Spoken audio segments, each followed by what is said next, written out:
11 a.m.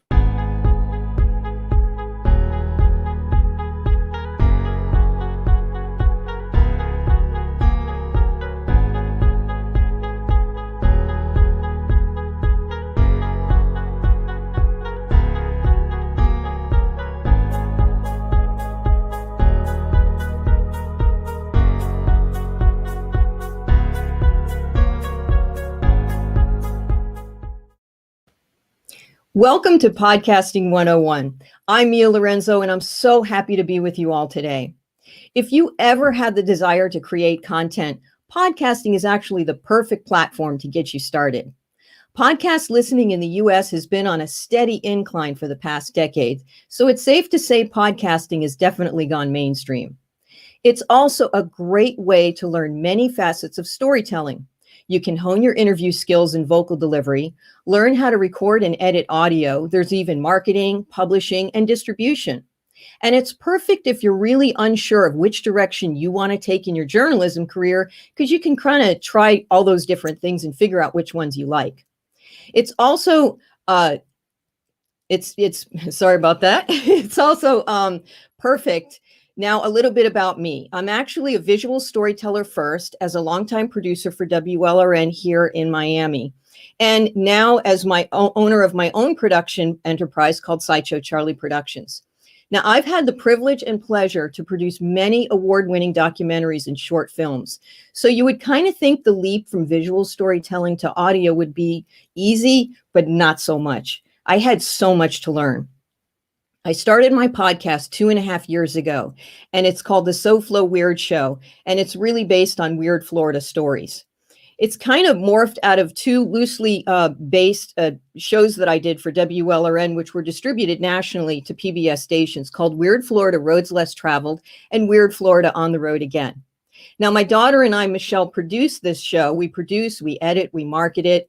And it's been an incredible journey for us, and we truly, truly love it. So I hope today inspires you to start your own podcast journey.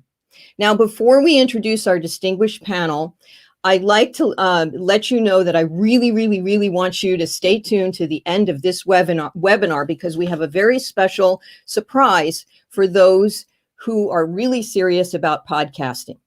Now, we're pleased to have representatives from the podcast hosting site Podbean. Now, they've been hosting since 2006, and they've hosted over 560,000 podcasts. So first, I'd like to welcome John Kiernan. Welcome, John. Hi. Tell us a little bit about yourself and what you do. It's so exciting to be here and be able to present all about different facets of podcasting. As you said, my name is John. I am the head of marketing here for Podbean. And with Podbean, we offer podcasters all of the different tools and strategies that you could need to do anything you could want with your podcast, whether that be simply publishing your podcast, whether that be monetizing or promoting your podcast.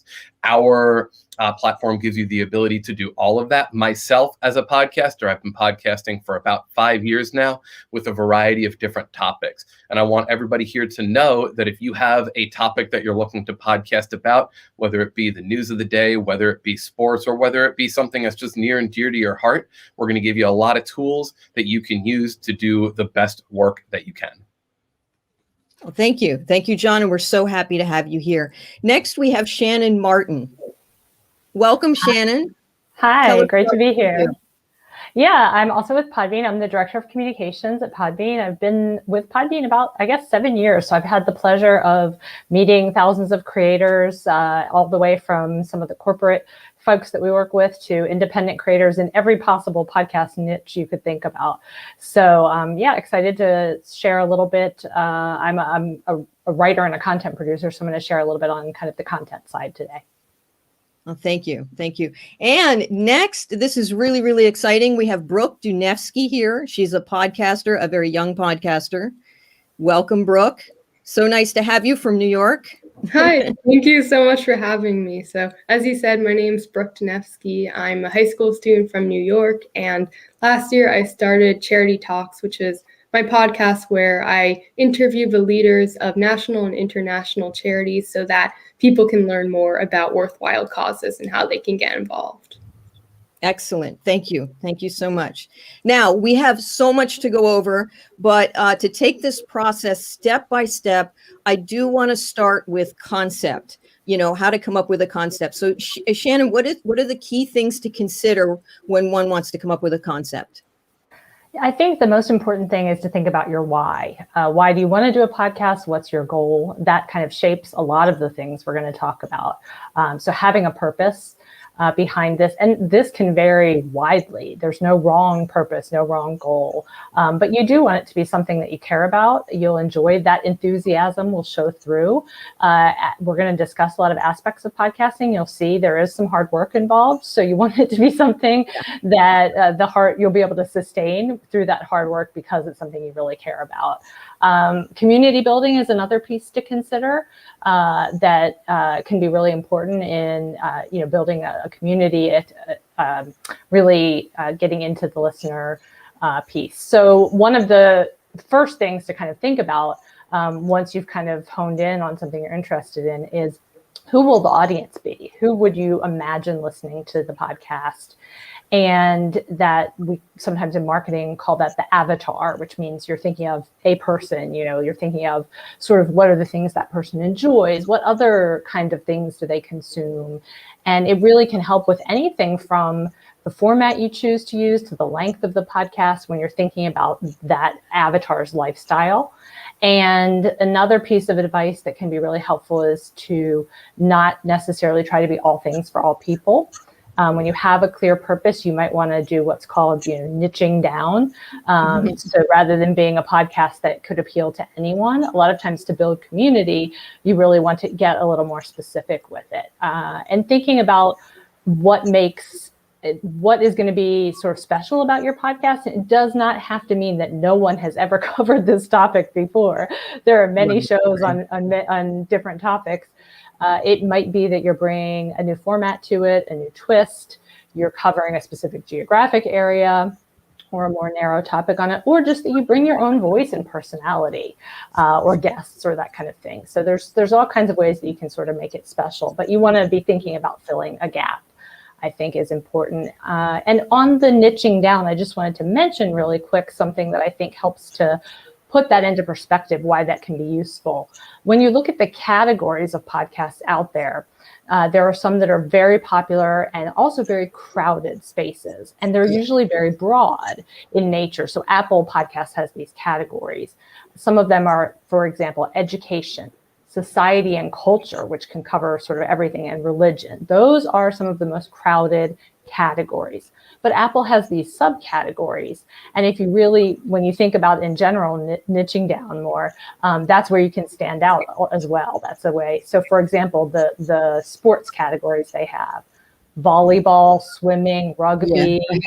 Some of these are very, very few podcasts are in them. So, if you think about making a sports podcast that's just going to cover all sports, maybe it's a good idea to think, what sport am I really passionate about? What do I really want to cover? And then you also have less sort of competition out there. So that's something that can be helpful. And then staying focused, staying focused is very important. I have even been, had a problem with that, like weird Florida stories, but then I'm going off into different directions. So you're right. I think when you think of a concept, you have to think of like, what is that tagline? What is that thing? What is your purpose? And then keep revisiting it. Just because you've done a few podcasts, you have to keep going back. Like, am I still fulfilling this goal? Am I still doing what I set out to do? So I just throwing that out there because I know that I have struggled with that. Yeah, and the good thing about podcasting, a lot of the stuff we're going to talk about is you will be able to change over time. You're not pitching this necessarily to, a TV show to a TV network, and they're going to give you one chance for a pilot, and then you're gone. You can change and evolve over time. As you think about honing your concept, you want to think about sort of how could I describe my podcast in a quick, the elevator pitch, as it's called, and that will help you also with narrowing it down. If you can't, and it sounds very vague, then maybe there's some honing that can be done. And one other thing I'll just note is that the title you choose once you've kind of come to a concept can be really helpful. This is something people don't always know. The podcast apps their search algorithms generally look at podcast title and episode titles. So it doesn't mean that you have to choose a very, obvious title, but it can be helpful sometimes if there are keywords or things people might search for in either the podcast title or the episodes you do. So if you're interviewing a famous guest, having that name in there, or if it's not such a famous guest, but it's on a topic, having that name in the title of the episode can be really important. So yeah, that's the basics of getting started on coming up with a concept, and that's kind of going to drive your content and a lot of the other decisions. Yeah, absolutely. Audio is that intimate medium that lets you connect and engage with your audience. That's definitely why I love it. I do have a sample that I do want to play because it's a perfect example of this. And this podcast is called De Aquí y De Allá, and it's by Diego Zerazura. Diego is a coordinator in education and research and outreach for the Latino Research Center at the University of Nevada. And he basically describes it as he shares inspiring stories from the Latinx community that kind of builds and uplifts people that are living in that dual culture society. So let's have a listen. It's very unique the way he does this podcast. Purpose of this podcast is, once again, to dismantle that narrative of not belonging. Esa narrativa de no pertenecer ni de aquí ni de allá. Yeah, so you see that he kind of does it in that Spanglish thing. Here in Miami, that's actually very, very important because people come from all different cultures and they don't always have a sense of belonging, but somehow they come together, melding their cultures together in Miami, and all of a sudden they feel like they belong. So I think it's a perfect example of filling a need in your community, connecting to your audience in an intimate way, and it's impactful, and to me, I believe can be sustained for future audience growth. So I think something like that really hits on all the topics. I want to move over to Brooke though. Brooke, how did you come up with the concept for Charity Talks? Yeah, I've always been really interested in getting involved in charities and different organizations. So I think it was a more personal note and kind of realizing my own issues with wanting to know which is the best organization I can get involved in, because obviously everyone has limited time and resources. So I thought it'd be great to kind of create a resource for other people so that they can most effectively use their time and resources. And it was really interesting because I kind of noticed that there were less resources out there that did this than I thought. I was trying to research, of course, if this idea has been done before, and I was surprised that there wasn't a huge amount of resources for this, even though the audience for this can be quite large. Yeah, absolutely. And I think you're providing a wonderful service because I've listened to your interviews. There, you definitely do your homework, and they're wonderful people. And you're right, it's organizations we may not know about. I want to move into the actual storytelling format. Now, there's lots of many ways you can produce a podcast. So Shannon, tell us the different types of formats. I mean, once we get to a concept, and then how do we know which format works best for that concept that we just came up with? Yeah, there's a whole range of ways that, and probably if you listen to podcasts, one of the most popular things is to have sort of co-hosted podcasts. And those a lot of times are just discussions back and forth. Interviews are extremely popular. The co-hosting kind of concept can also be panels, discussions of multiple people. And then there's scripted podcasts, which could be you doing a solo podcast where you give sort of more of a lecture, or you tell a story. Or it could be a fiction podcast, which is a growing field as well. And then there's a lot of hybrids. Great thing about podcasts is you can do what you want with it and you can be creative.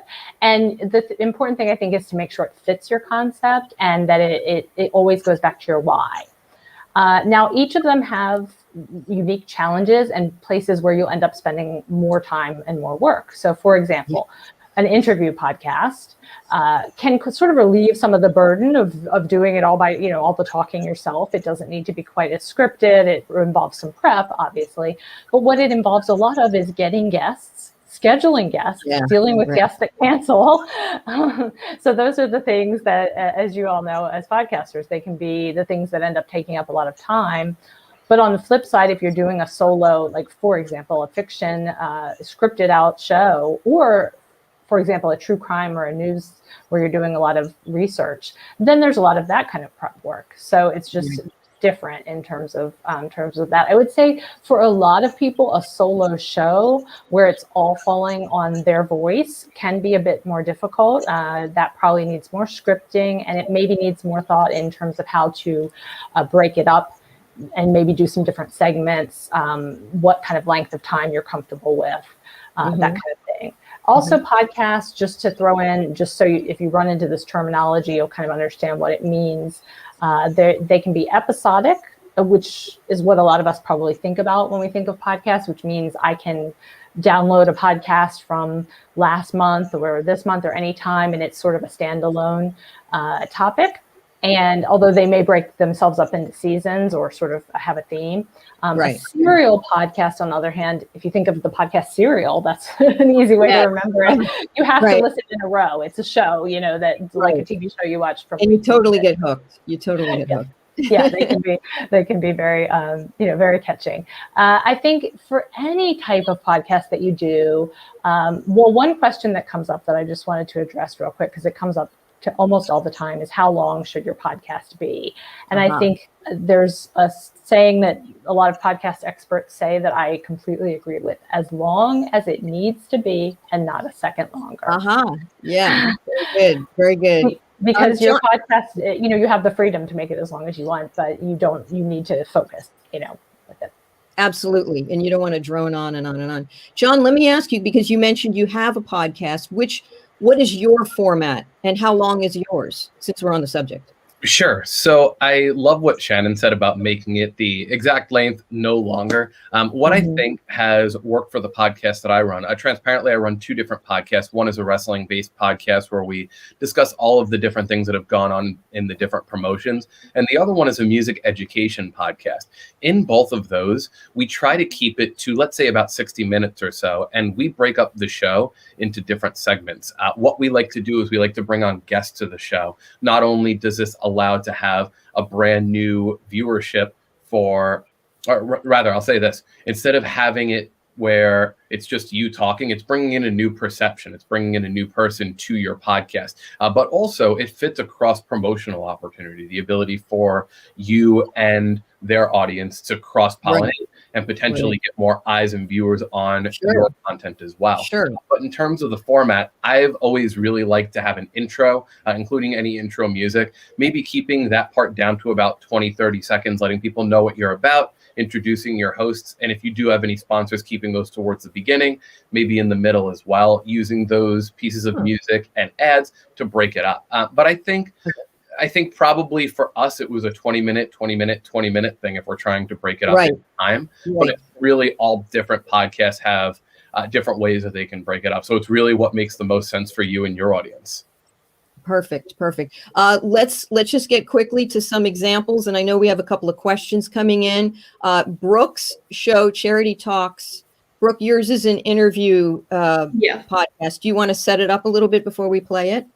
Yeah, so this clip is from AMF, the Against Malaria Foundation, where I interviewed the CEO of this organization. And in the clip, you'll kind of get to hear about what he does and why he decided to get interested in this cause. Okay. Hello, everyone, and welcome to Charity Talks. I'm Brooke Danevsky, and today I spoke with Rob Mather, the CEO and founder of the Against Malaria Foundation. While malaria is not a significant problem in first world countries, it's a huge problem in sub-Saharan Africa, where it kills approximately 400,000 people each year and sickens millions more. During my interview with Rob, he discusses why he founded AMF. Well, I guess the real reason is because I'm not very good with the remote control of a television. I was trying to turn off the television, having watched the news one evening, and instead I switched to another channel. And that led me to a program about a small girl called Terry, who was very badly injured in a house fire. In fact, she suffered 90% burns to her body, and the only bit of skin left on her body was the bit beneath a wet nappy, a wet diaper, because it was wet. And this 1-hour program told her story, and I was extremely moved by it. Called a couple of friends and said, would you swim a distance equivalent to the English Channel, which is about 35 kilometers, in a swimming pool, because I'm not brave enough or fit enough to do the real thing on my own? And they said yes. And one thing led to another. And what started as 3 people swimming, trying to raise a few £1,000s for Terry, developed into a swim involving 10,000 people in 75 countries. And we raised a lot of money for Terry, and 100% of it went to her trust fund to assist her in what were going to be very difficult years ahead. So that was back in 2003. And somebody then said to me, what are we doing next year? And I had a throwaway line. I didn't really mean what I then said, which was, well, why don't we try and get 1 million people to swim? And the man on the phone said to me, he said, well, that's terrific. That means we only need 999,998 more people because I'm in. And it set me thinking. And subsequently, a year or so, a year and a half later, we launched World Swim Against Malaria. And that was about 15 years ago now. And the Against Malaria Foundation grew from that. Incredible stories. I'm sure you've got a bunch of those. But that's absolutely amazing.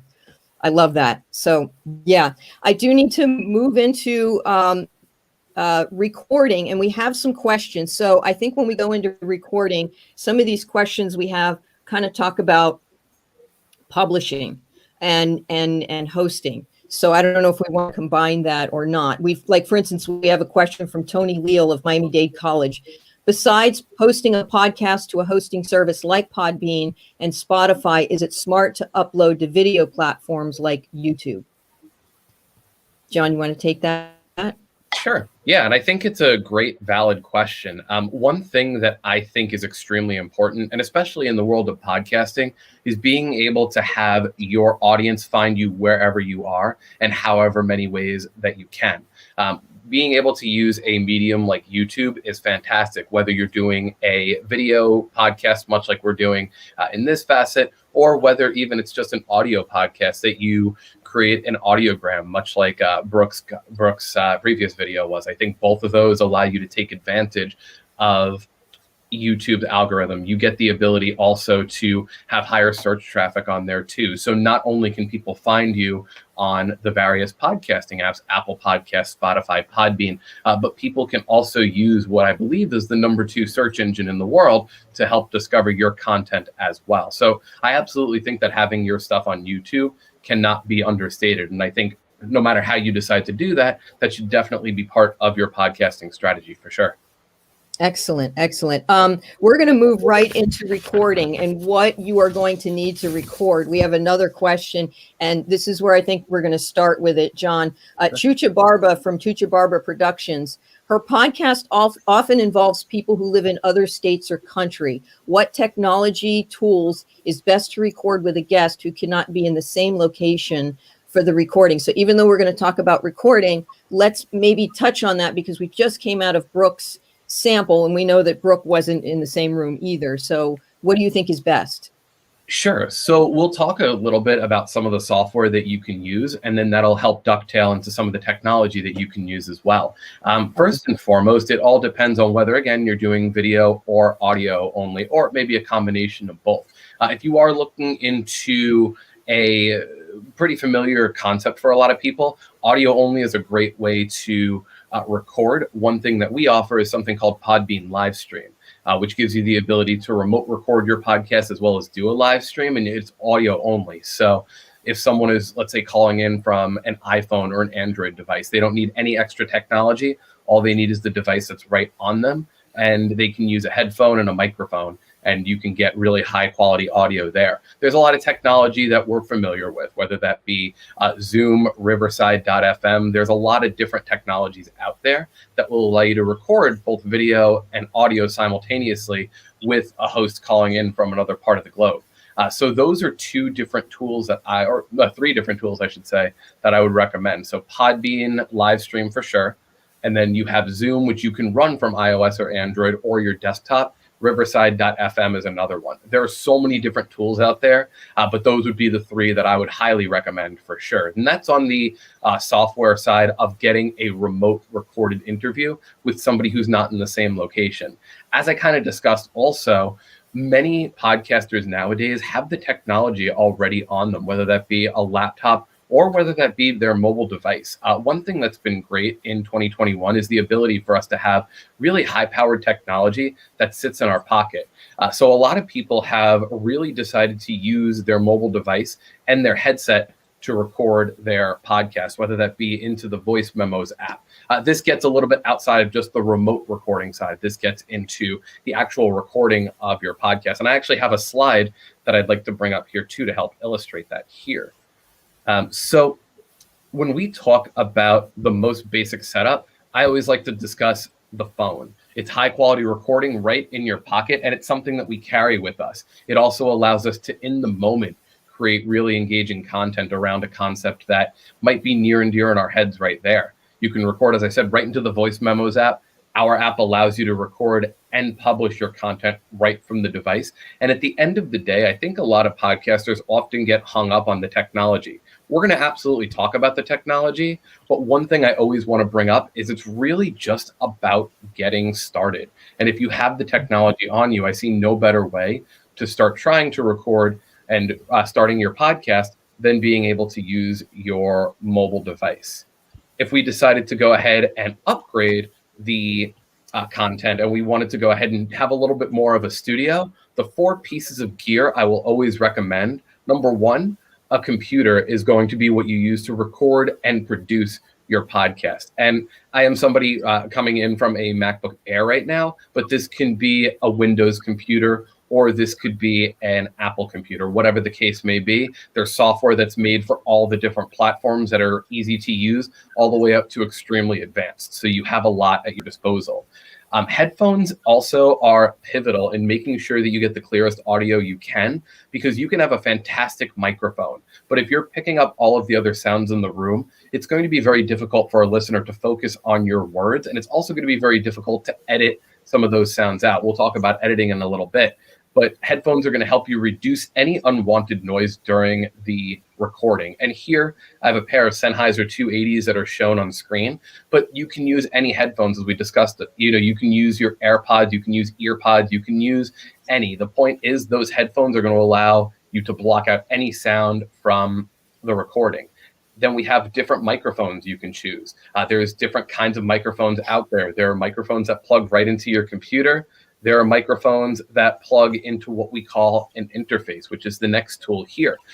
There's a lot of different things that you could need, but the 4 pieces of gear I would recommend are your computer, headphones, microphone, and if you're looking to have even more control over the audio levels of your microphone and over your production, you can look into this interface. All an interface does is it allows you to get sound in and out of your device, and it allows you to change a bunch of parameters and settings on your microphone, your headphones. So these would be the pieces of physical gear that I would recommend. And then the last thing I want to touch on is what we call a DAW. You'll often hear this referred to as a DAW, digital audio workstation. All of this means this is the software that you use to record and produce your podcast. There's so many free solutions out there, such as GarageBand if you are an Apple user. That comes built on any iOS or any computer that comes from Apple. Audacity is a great software that's free for any platform. Some of you who might already be musicians, such as myself, may be looking into other recording technologies also, such as Pro Tools and Logic Pro. These are tools that you can use not only to record your podcast, but to create the music that might go in your podcast as well. These are something that do cost a little bit of money, but I can't tell you how many professional podcasters use Audacity and GarageBand and use Pro Tools and Logic. So you never have to think that there is not an entry point for you. You never think that you have to break the bank on lots of finances for gear. There's so many different tools that are at your disposal at any price range. Right. I know that Brooke and I have different setups. I would like to share that as well. I know we have a slide for that. I actually record everything on a Zoom H6. That's my setup on the left. And that is because my show was really supposed to be about traveling to weird places in the state of Florida. So I needed to do a little handheld recorder type of thing. But that also, from what I just learned from John yesterday or the day before, was that also can serve as an interface into my computer. And then Brooke, you want to explain your setup over here on the right?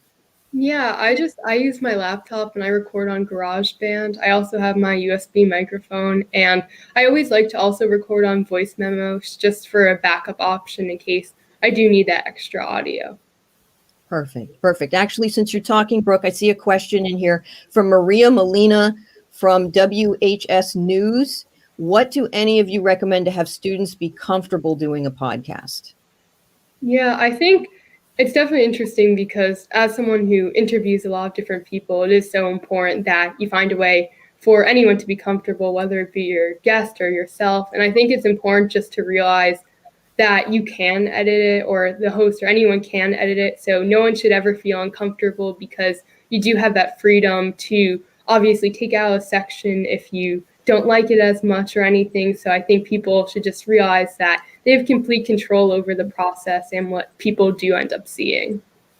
One other question, Brooke, because I didn't ask you this before. What do you do to record long distance? What do you use? Yeah, so since I just go through typically Zoom, I try and obviously control as much as I can on my end. I think it's really important to have a small room just so the audio doesn't bounce as much, and I suggest that my guests have the same. And then I think it's also helpful to use Alphonic, which just kind of cleans up the basic sound afterwards. So whether it be from your end or their end, it just makes the overall sound quality better. Yeah, absolutely. I totally agree with that. I actually use Zencaster. I know we didn't mention that, and Zencaster just added a feature called, that has video, but I still do the classic one. I still do just the audio. But you're right, John. I got to get on YouTube, so definitely I got to do that. Since you mentioned that, let's move into editing. Now, I know editing is this humongous monster. We're not going to talk about mixing and all that stuff, but we're just going to get into the basics, because I do think editing can be a complete and separate webinar in and of itself. So, John, in which instances might you edit something in a podcast to make it sound cleaner? Absolutely. So I want to touch on what Brooke said also. And in terms of just being able to get started with podcasting, you can always edit out different sections and things that you feel you may not want to put out to the public. So always understand that you do have that control, which is great. But in terms of how I like to edit podcasting, I really like to think about, how do I make the conversation, or how do I make the recording sound as consistent to my listeners as possible? So some things that I always think about when I edit my podcast are looking for pause words and looking for breaths and smacks to edit out of my podcast.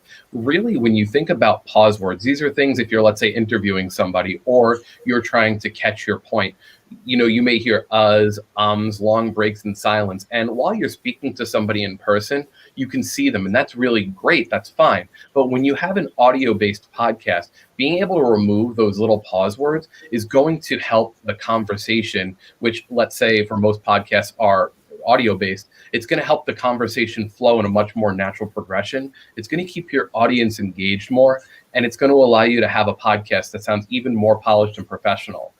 The breaths and smacks, I think, are really important too. If you're not doing a live stream and you're doing just a podcast recording, you may go ahead and hear that people are breathing in a little heavier than, maybe you do or another guest. But what you can do is you can listen to where someone takes in those long breaths, or maybe where they're not using, for example, a pop filter like I have here, which blocks out a couple of more of those P's and S sounds. Those are things that you can listen to and see if you can extract those from the audio files. And what that's going to do, again, is it's going to make it less distracting to the listener. As an audio-only platform, we want to always think about the listener experience, and being able to take these facets and remove them from your podcast is going to make it sound as polished as it can. Some things that also help with making your podcast sound as polished as possible. One thing I'll always recommend to any podcaster is something that I call, and I'm sure that the industry has a name for it too, but we call it a DAW template. All that means is, in any of the programs that you're using, GarageBand, Audacity, you can go ahead and create a project that has all of your levels, that has your intro music, your outro music, your advertisement, if you're placing them in that session, and save that as a template. Every time you go to edit or record your podcast, open this template. And what that's going to allow you to do is that's going to allow you to save all of your different presets, your volumes for, at least generally, that your microphone is going to be at, the volumes and placements of your intro and outro music. This is going to save you a lot of time and in editing, and this is also going to allow you episode to episode to have a more consistent sound. When people listen to your podcast episode to episode, they want to hear consistent audio quality. That can't be understated. And use your favorite podcasts as references. You know, if you have a podcast that got you into podcasting, how loud are their volumes? How close does it sound like they are maybe to the mic? You know, how long does their intro music go? These are little things that you can take inspiration from your favorite podcasts, and you can make your podcast sound close to, if not similar to, their production value as well. Yes, I agree. You know, and I'm learning myself because I feel like I just record everything all the time, but you're right. I should have it like as a template and move forward. Estefania Salinas from University of Miami, UMTV. This is a question that probably has many answers. How long does it take to finish recording and editing a podcast before uploading? I feel like it takes me forever, but I think it goes back to concept too, Shannon, because you were saying there's challenges with each. So let's kind of address that for 1 second. How long it takes to record, edit, and upload. Yeah, I think it varies hugely. I think it would be good for each of you to share with your podcast how long it takes, because there are definitely people that do much more of an on-the-fly style and don't do a lot of editing. And if we have time later, I can give some sort of tips about sort of using your voice and some of the things that can be really important that if you do them up front also can help with not having to edit quite as much. But it varies so widely. You know, a fiction podcast that has a cast can be a very in-depth kind of editing situation.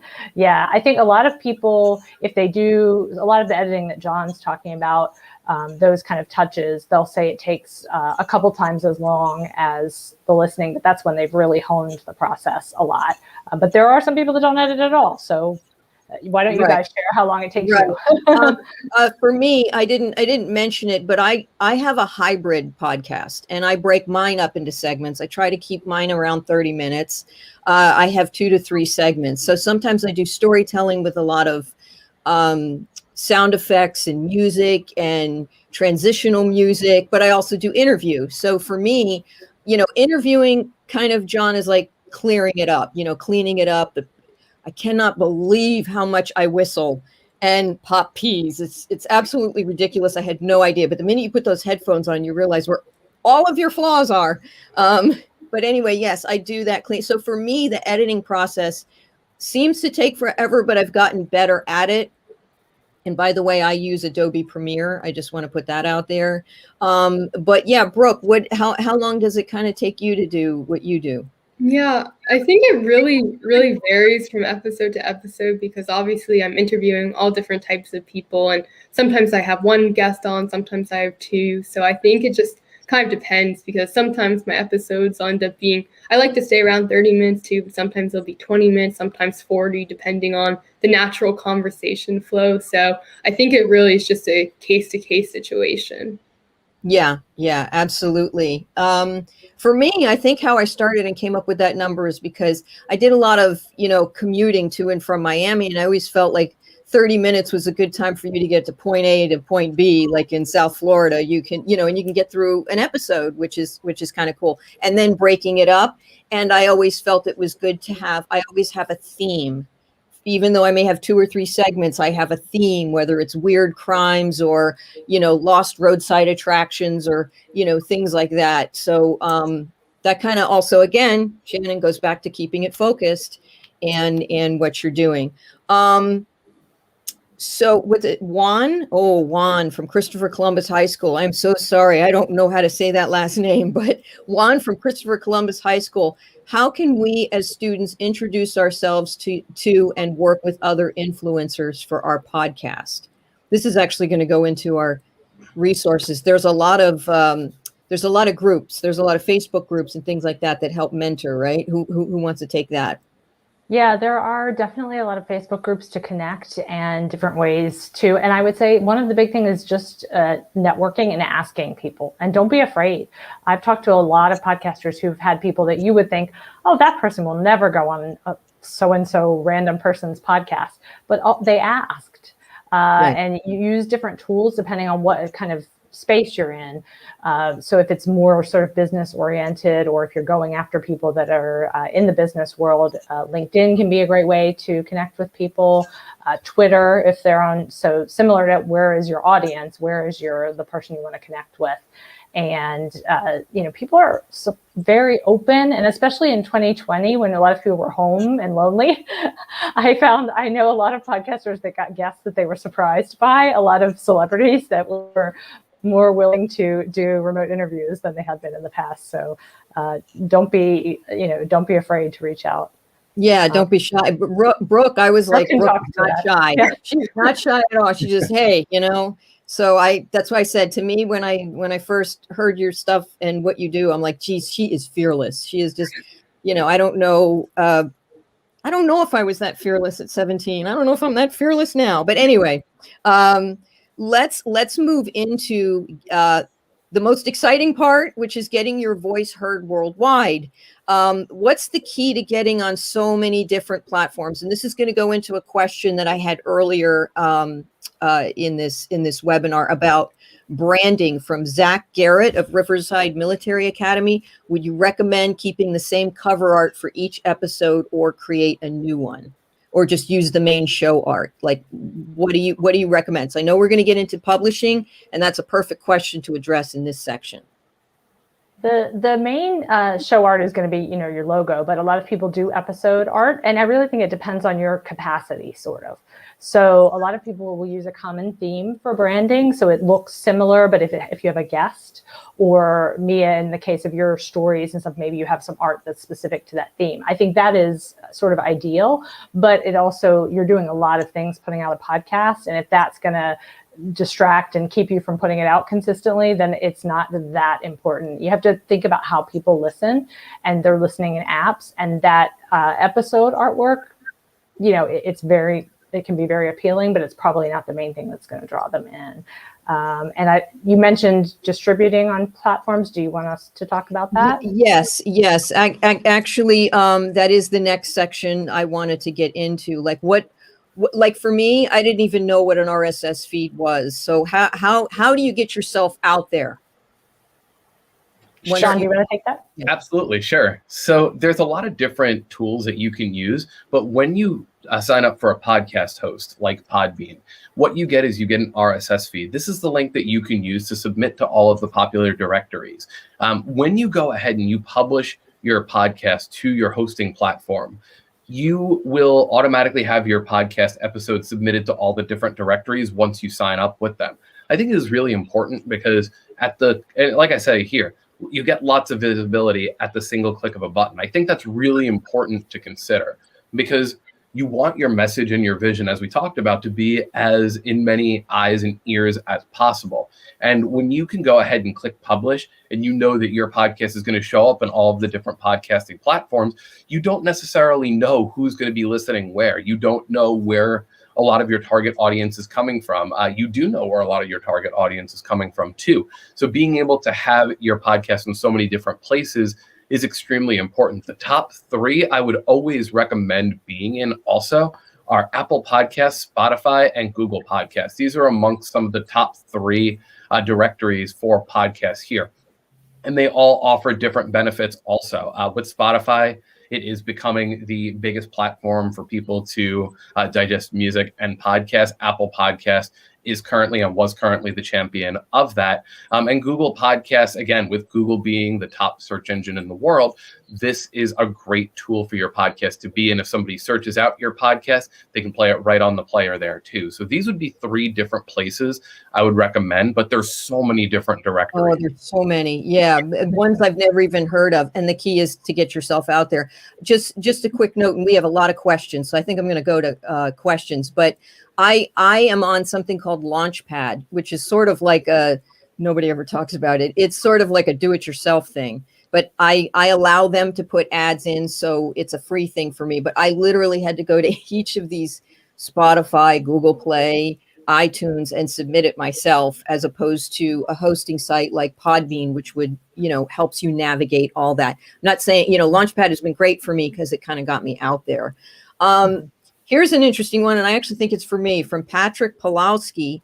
I work for an organization that has a TV studio. We were thinking of producing a video podcast. How easily does it translate to an audio podcast? Now, in my beginning, I had said that I'm a visual storyteller, so you would think the transition to audio was easy. No, it is completely not easy. Some people, yes, they will just rip the audio and make it a podcast. But what I realized that I'm missing is sort of certain descriptive things where you can hide behind pictures in a television show. You have to really, really be descriptive. So your writing is different. You have to set the scene just audibly yourself. So although you can rip some of that audio podcast, depending on what it is, rip it for an audio, whether it's an interview, you can do that, but you are going to need to mold it for a podcast format. You need to also say the person's name, John Kiernan, from Podbean, whereas that would just be like a name key. So you have to be aware of all these little details. And my writing had to be different. What I did is when I went to go interview somebody and I was driving on my way to this, I did a story on this drive-through church in Daytona that was an old drive-in and now it's a church.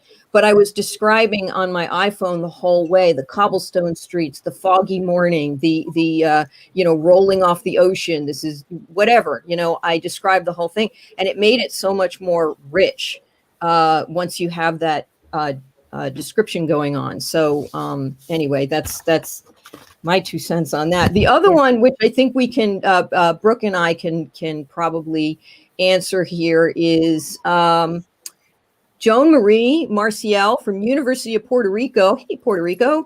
At Arecibo, what is the biggest challenge that someone can have, whether it's a beginner or professional, while producing or creating a podcast?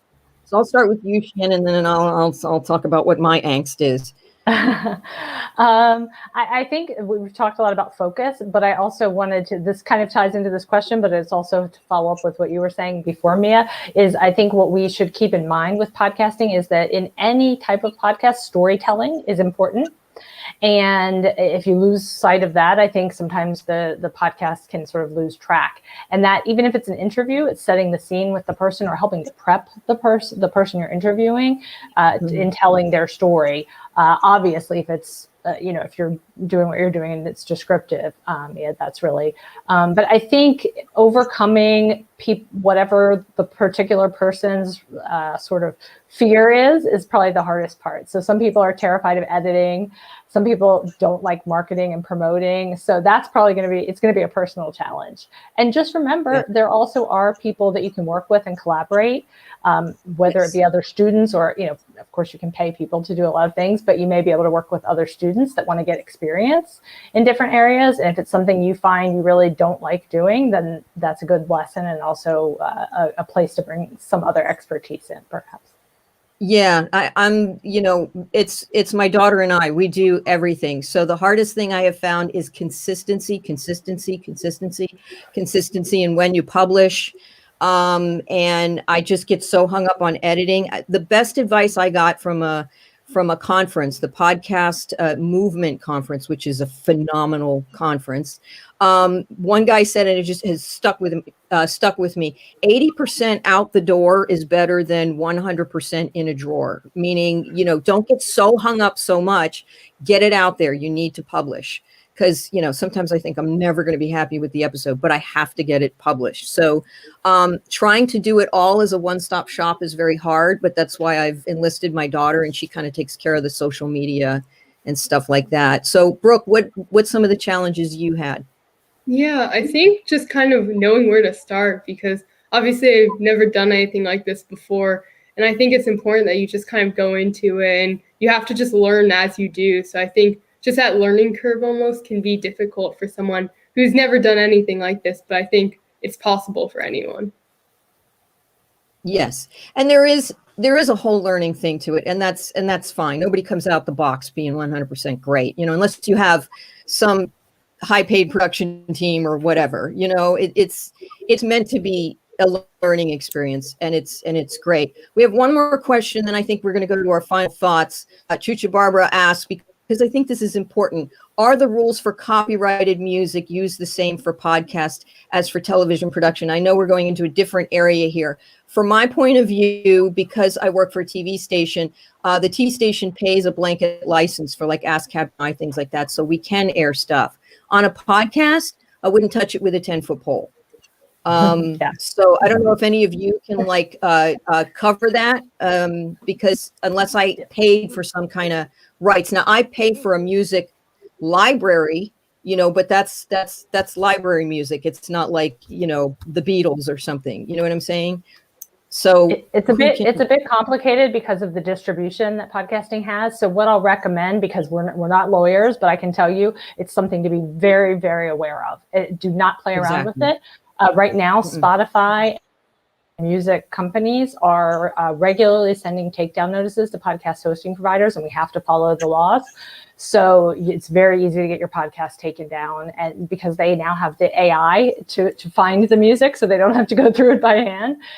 So be very conscious of it. Our podcast, which is called Podcasting Smarter, which has tons of interviews with podcasts and tips. One of the interviews is with an attorney called Gordon Firemark, who specializes in entertainment and podcasting law, and he talks about it quite a bit. So look that up, and I would say that's a great place to start to get an idea of what to be aware of. There are some resources for music. We're partnering with some at Podbean to offer some sources that podcasters can use for legal music, but don't just borrow something without having a permission. I know some people do. No, I wouldn't touch it. Better safe than sorry. Okay, so let's get into final thoughts, because we do have that special surprise you guys need to keep tuned in for. Let's start with you, John. Any advice or last minute thoughts? Sure, absolutely. And I think it was touched on a little bit earlier, just with all the different points. It really is just about getting started and staying consistent. You can always make edits, you can always make changes, and you can always boost your production. You can always do a lot more to get the podcast where you think and want it to be. But really, if you have a vision, jump in with both feet. Don't be scared to do it. You can literally, again, there are so many people who record, as we talked about, on a phone and a pair of headphones. You would never know it. There are lots of people who have a microphone and a computer. That's how they do it. You really focus on the content you're putting out. Focus on what your message is, and then just keep it consistent. A lot of podcasts that we see, people think are overnight sensations, but when you look at them, they've been around for years and years and years. So don't get discouraged. Really, podcasting is a great medium for people to deliver their message and discuss the topics that they're passionate about, and that should be open to everybody. So get started and keep consistent. Those would be my two biggest points for any podcaster. Excellent. Okay, Shannon, do you have any last minute thoughts? Yeah, it goes on to what John was saying in terms of, I think, focus on content is most important. As a listener, I'm a super podcast listener from the early days. I have rarely stopped listening to a podcast because of audio quality. If I have, it's usually because I just can't hear it, or it's so bad that it's literally a hearing problem. If their content is interesting, I will stick with it. And I think that is true of most listeners, not to negate audio quality, but if your content is boring, no one's going to stick around. I also have I have a resource I want to mention because there's some really important things that we just don't have time to get into today about sort of how to project.